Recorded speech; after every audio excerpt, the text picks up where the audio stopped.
Alright, welcome to part 2 of the Golden Sun Nova Save and Quit tutorial.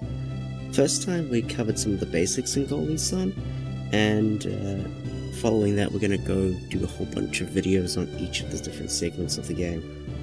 There's one thing I didn't mention in the first video, which I probably should have, which was how the game handles fleet chance, and as such I'm going to talk about it in every video from here on out. That's okay. So today we're going to get through the introduction. The introduction basically, in my view, starts from when you basically make the character file, all the way through to when you leave Vale. Once we leave Vale, we'll consider that the next block of the game. So there's a few, not too many things to talk about in this segment, but there's a few things we should talk about. And the first one of those starts on the file screen, and that's why we're currently still idling on this screen. So Golden Sun is kind of interesting in that it does generate random stats for each of your 4 characters on the file select screen. Generally speaking, these don't matter because we are all using the same sets of stats each time, but you can actually change them. The way you change them is if you clear Isaac's name. Once you clear Isaac's name, you can see my GRN counter incrementing. That means that the random number is increasing. Every time I do that, the game is re-rolling stats for Isaac, Garrett, Ivan, and Mia. Those stats will be exactly what stats they have once we collect them in the game, so even though we're getting Mia at Mercury Lighthouse, these stat rolls have influenced what happens there. So for all the tutorials and all the routing that I do, I have to make sure that we haven't cleared Isaac's name at any point, so just do a reset before you start. I should also say that for no save and quit, we do want people to start with a hard reset. By that I mean, see how the BRN says 0? That's the battle random number. The first encounter you get should be in attacks first, and then the actions of the next handful of encounters should be predictable based off of that random number. So when you're making a recording, try to include your hard reset. Just makes my life easier so I don't have to go through and verify what your BRN is later on. So anyway, we set up our file basically. The stats are now exactly what we want. We just did a hard reset. Battle random number is 0 as required, so no problem at all. A few things you can do here. You can rename certain characters as well. So the one name that we absolutely know for a fact saves time is renaming Isaac to a 1-letter character. I usually use I because I'm not very creative. By tapping select 3 times, we can rename everybody else. Now, we don't actually know whether or not renaming each of the other characters saves time or not. The only way that this would save time is if in the battle screen, making their name shorter would save the number of times it takes, save the amount of frames it takes to display a line. No one has done the research on that to actually verify whether this is the case or not. We suspect it might save time, but we're not sure. It might be that the name is generated always in one action and never split up, so it may never save time. So anyway, it's not a big deal either way, so if you want to rename people, you can. We usually rename them to 1-letter characters. I'm going to do that here. Going back to Garrett there doesn't change anything, which is nice. So only if you clear Isaac's name. You can name the other characters. You can rename Felix, Felix, Jenna, and Sheba. You know, you can do up, down, left, right, up, down, whatever that is, and do the code for that. But those for a fact do not save time, so we don't really care about them. So timing starts on the naming of your final character, usually Mia. If you do Sheba, if you rename the second lot of people, you can rename Sheba, but otherwise nothing changes. So that's all there is to do with file setup, so we'll just start here. I am going to use debug mode to get through these cutscenes faster, because that has actually a cutscene skip thing. That's why I'm pressing L and R. Mashing through these cutscenes is not a big deal. You should know how to do that. Ignore the visual bug that's got to do with the fact I'm skipping the cutscene. So don't worry about that. Is this actually working? Yes, it is. Didn't hit L and R.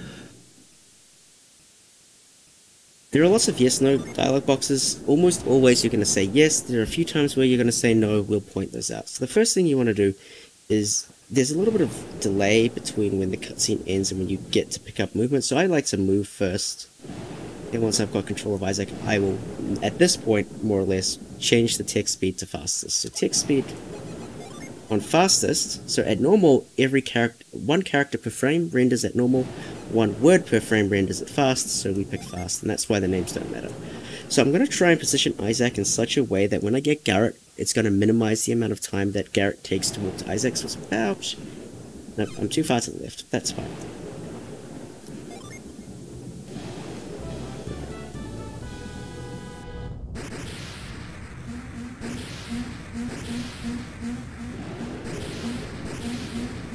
Nothing much we can do about this cutscene. Right. If you go too far down here, you can trigger this cutscene, so just make sure you don't do that. That's kind of the only one you could possibly hit. Here is another instance where I'm going to try and minimize the amount of time it takes for the cutscene to start. So by positioning Isaac correctly, you can basically take one step or no steps to trigger the cutscene. So my visual cue is basically this white flower and this gap in the fence. I try to line up both vertically and horizontally with that, and then talk to this guy. And obviously I'm not going to try and position it. I'm just going to aim for it, and if I get it, great. If not, that's fine. The time you spend trying to correct will actually lose you more time than it would have cost. So when that looks up, basically pretty good. Here is an instance where saying no is going to cost you a lot of time. Saying yes isn't going to cost you much time at all. Let's run down, no problem. So these first 4 encounters are all scripted, they all happen at the same place. I can show you the thing afterwards, but anyway. The strategy here is just run. You can't defeat these encounters fast enough to make running a better option, a slower option. So we always run. If I, for a moment, just turn on this, see how this says 10? All those 10s? I've crossed this line from here. See, I am the white box, and I hit 10, and that generates the encounter. You can see over here that there's another line that says 11. That's going to generate the next encounter. So here, you're going to run away again. It's not always going to work. That's fine. You're still statistically likely to be faster by running than doing anything else. Same deal, third encounter, always the same. And away we go. Okay. There's one more encounter that we get, but it's after this series of cutscenes. So this staircase is kind of annoying. Just do your best to go down fast on it. Again, as I explained in the basics video, don't try and correct it. Like, try once or twice, but if you just don't get it, then just accept it and move on. Like, you're gonna waste more time trying to fix it, I guarantee.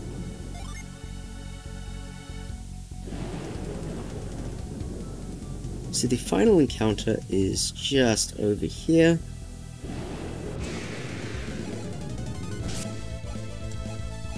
And there we go. Now, if you're crazy enough, you can actually go through and work out what the DRN is at this point, and then devise a strategy for Saturos Menardi that saves the most time. But you're not really saving much more than a second or two on average. It's not too much of a big deal.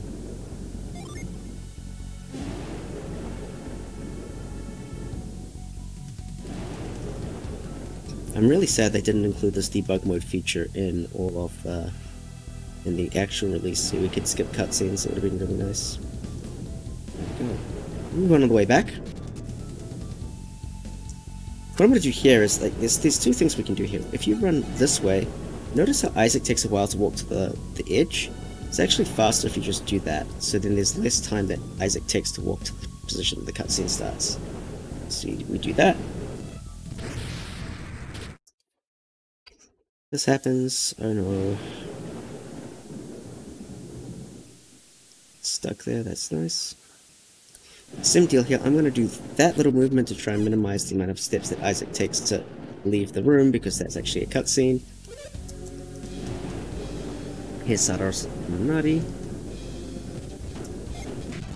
Okay. In this point, there are two things you can do. If you know what seed you have, sometimes attacking or defending will be a little bit more beneficial. So we're actually up to here. I should be keeping a better tabs of that. So for some BRN, it's going to be quicker to attack, because Isaac's going to go first. That's going to manipulate some of the things that happen. Great. Or maybe running is going to be faster. In this case, it changed to nothing. Anyway, it doesn't really matter. Use your best judgment, whatever you feel is going to be faster. Obviously, running is going to take less time from what you are contributing to the fight, but it may manipulate the actions of Saturos and Menardi in such a way that it makes the overall fight faster. Anyway, more cutscenes. We're just going to speed through all of these.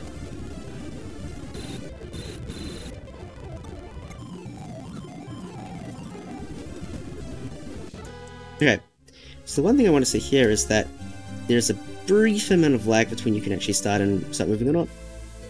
And you don't get that with the cutscene skip, that's fun. Anyway, once the waterfall noise can be heard, you're able to be moved. Anyway, we're going to head over to Kraden. Again, there's not too much happening here, just cutscenes.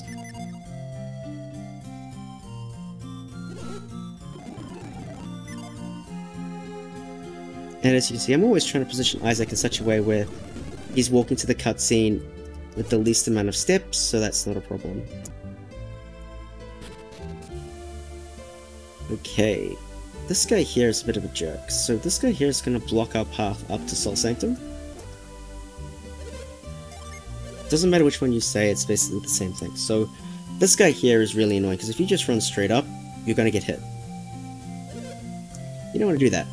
So what is my way to get around this? So what I'm going to do is I'm going to run to the left, I'm going to hit a wall, I'm going to run straight up until I'm basically in the right position, and then I can move. My visual cue for when I can move is when this guy goes around the corner.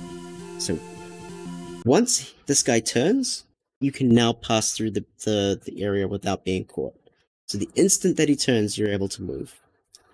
And what I'm doing here is just, if I'm holding straight left into this wall, I can't leave, so that's like really helpful. So run straight left, up, he turns, we can move. And that's my method for doing that, and it's pretty optimal, because if I turn on this, see 52? 52 is where you're going to get caught. So as you can see, I'm right up against 52, and when he moves, we're all good. Easy peasy, no problem at all. Yeah, we made it to Sol Sanctum.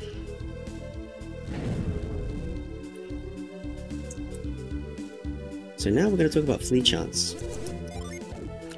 So how does flee chance work? Well, the game assumes that you have a 50% chance to run, and then modifies that according to the level difference that you have with the encounter.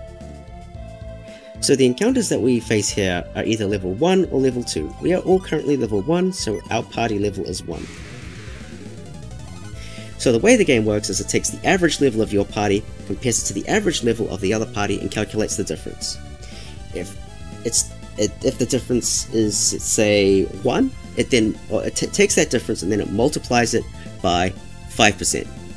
It then takes 50% and adds that difference to it. So let's write down the formula. It takes your level, subtract enemy level,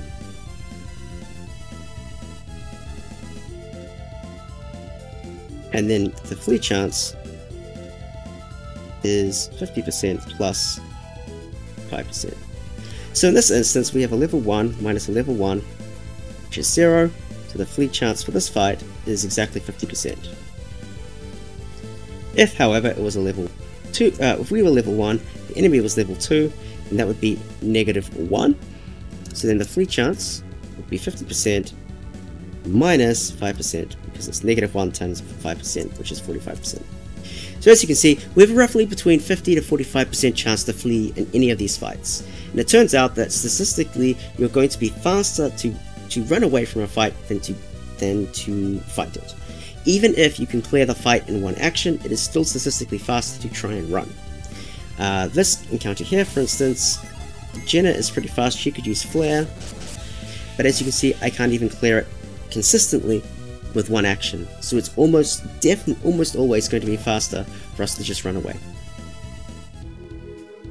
So that's basically this dungeon. We run through it and we run away from everything. It is quite a bit of RNG, because every single flee chance is you're basically flipping a coin, and on average you're getting between like 5 to 6 encounters if I recall correctly. And you know, that's 5 to 6 times you're trying to flip a coin and get the right answer. So I'm just going to move through the dungeon in the right way. If you look up the notes that we have on speedrun.com, like it tells you the path through this maze. I'm trying to go through the things that aren't like immediately obvious, but the path is centered in this way. Now here again, I'm going to use the trick where you open the menu using select, save frames, then put the coin in. Yeah, I'm getting bad luck here. Nice encounter rate.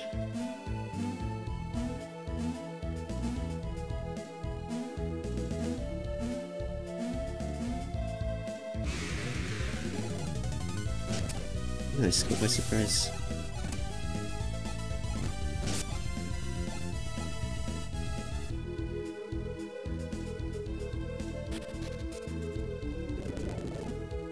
More cutscenes. Yeah, this place isn't very interesting.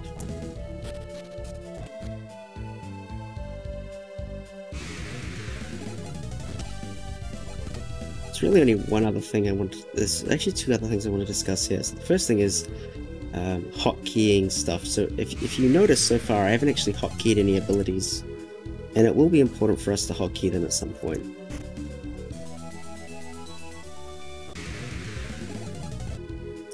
We'll try to do that once we actually have to open the menu to do something. Right now, we've only needed to dive into the item menu, so it hasn't really been worth it. It is possible for people to die in this encounter, in this part, but it's not really a big deal. So here's the first time where we actually have to use synergy. To use synergy, we just basically dive into the menu and shortcut. And there's two ways to shortcut. You can press L to shortcut, or you can go to this thing and hold select, and then select allows you to hotkey as well from this menu. I prefer to use the select method. It is slower to use select, but muscle memory at this point. But it's basically personal preference as to what you want to do here. You can hotkey things to L or R, it doesn't really matter, it's kind of up to you to do that. I like to put R to retreat and L for move. Almost everybody else in the community does it the other way, so obviously there's not a right or a wrong way to do this. Let's set my things up. And in theory, you should do retreat here first, then move, so that you can end on move and then move this out of the way.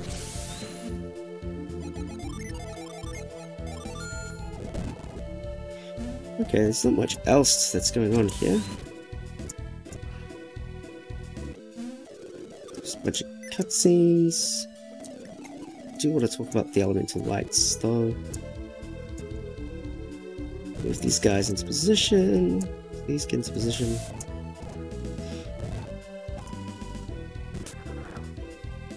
You can't move this statue into position beforehand, otherwise it jumps backwards once you push the lights on it, which is kind of annoying. Anyway, it is what it is. Anyway, we push this guy here first, because this will send us over to the side. Just saves a bit of movement. You do either left or right first. I think, no, you should do left then right, sorry. That way, once you've done the right side, you can come down here and do this side much quicker.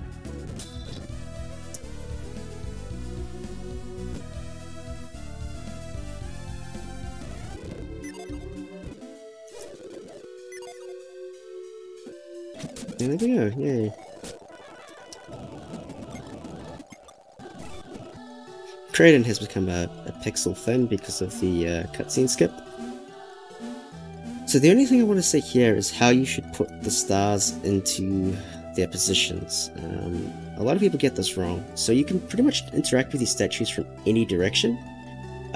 So you don't need to talk to them from this side, you can talk to them from this side.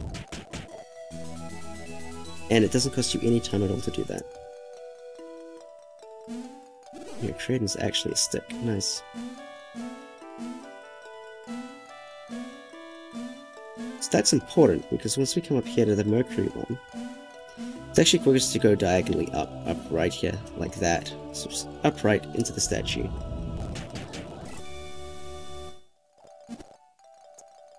And the Jupiter one.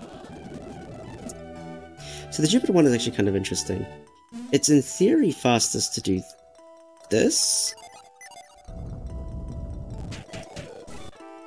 because then Isaac takes less steps towards this cutscene. But as you can see, even when I was trying to get it like in this setting, I couldn't get it first try. So it's just quicker in my interest to do that. Just run up to it and take it. Again, make sure you say yes to all of this crap. If you say no, you can waste some serious time.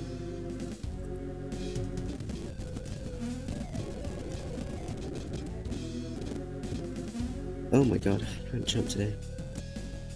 Same deal. Here, I kind of am looking at the back of Isaac's shadow. Notice how it's like just starting to get past this like corner edge bit.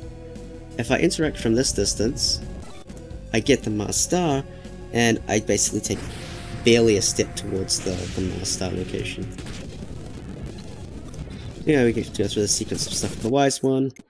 Who cares?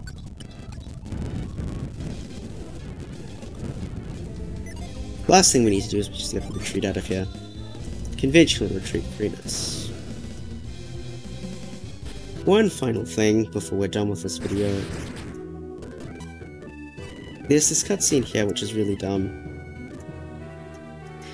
So, intuitively, saying no here should be faster, because you move closer to the Sanctum, and then so when this all happens and you walk over to the grandparents and whatnot, it should be faster, right? No, actually, saying yes is again the faster option here, because after all of this stuff here, it turns out that Isaac and Garrett start moving a lot earlier if you say yes, which is really silly because it should not be faster, but it is. Anyway, that's pretty much it for this part of the game. From here on out, we basically just have cutscenes till we leave Vale, so we won't go through that. We will, however, show off one kind of meme-y thing. If you say no to saving the world, you can end the game. Fantastic. We're not going to do that in the speedrun, but you should know that. Anyway, that's all for this video, and we'll see you in the next one, and we'll cover bandits through Goma Cave and maybe the shopping at Vilbin as well. In any case, we'll see you then, guys. Appreciate it. See you next time.